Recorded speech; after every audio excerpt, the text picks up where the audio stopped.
Dumped on a swamp.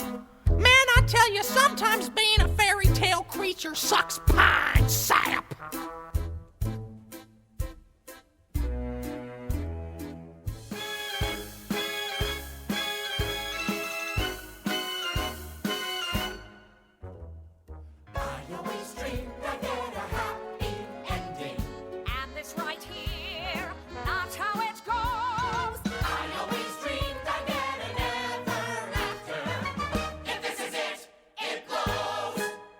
It's that first 5 minutes of any show that transports you into the world that you're going to sit in for the next however many minutes.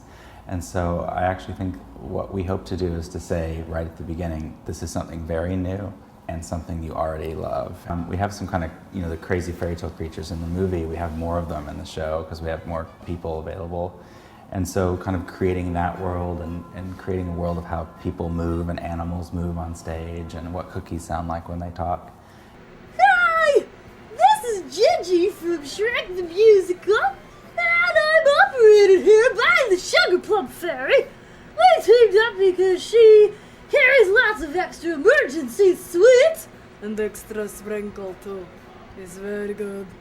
For cookie to paste together, for little fixing and such. It's very good time. It's good. Yeah, it's alright.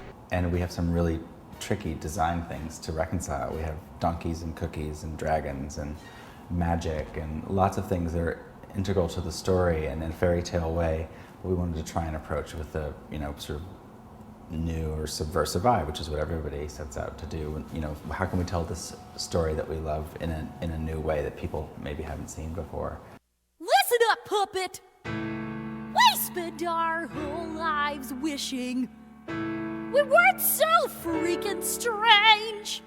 They made us feel that way. But it's they who need to change. The way they think, that is.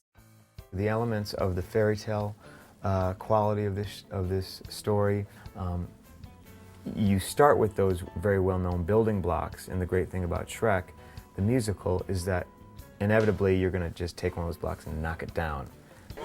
There's a whole storyline that a lot of people don't know that happens during this show. Pinocchio and the elf had this continuing storyline. Lee is her name. We've named her because we're not quite sure. Boy, girl. We're not sure. She's a little androgynous. We end up being love interests in the finale. Yeah, then in the finale, all of a sudden we love each other and we're like holding each other like we're a couple, and then it's. I feel like I love you, Lee. I love you. Love you so much. How we kiss. So yes, it's about these fairy tale creatures who are freaky and who've been evicted from their homes because of how they look. But it's also Shrek's story. Shrek is a guy that looks a certain way, and the world judges him, and he feels like he's something different on the inside. And that's Fiona's story, and that's certainly the story of these fairy tale creatures. We've got magic. We've got power. Who are they to say we're all the things that make us special, all the things that make us strong. What makes us special?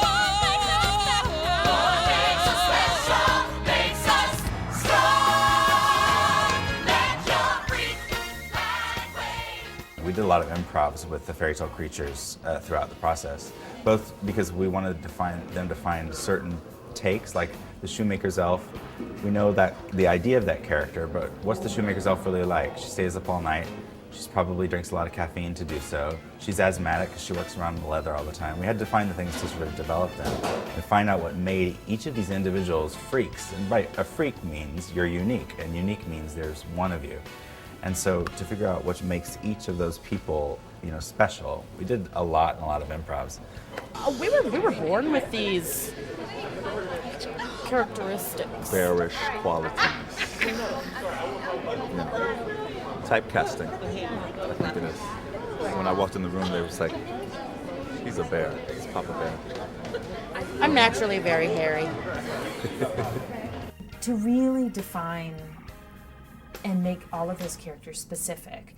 The white rabbit, the ugly duckling, the wicked witch, the big bad wolf, the three little pigs. We used to do these things during the workshop called story time. where the people that were playing the Three Little Pigs would come up and they would read the story of the Three Little Pigs. Because none of us really, and there's actually all these different versions of the Three Little Pigs. I didn't even know this.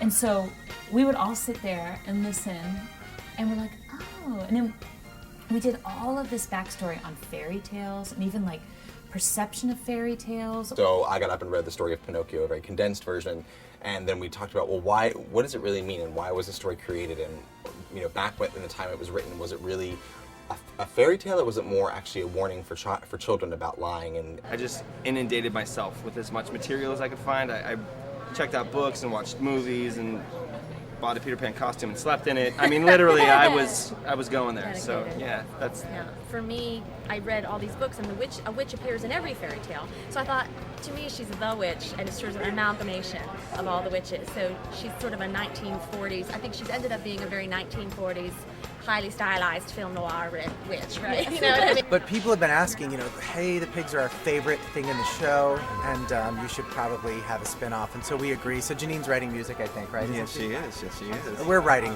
music, actually. Maybe it's us. Swine Lake. Swine Lake. That's right. Porky and Bess. Yes. We're going to do that. So we have quite a nice family in there. And the story of Shrek sort of requires great heart, great comic abilities, and everyone wants to hear great singing.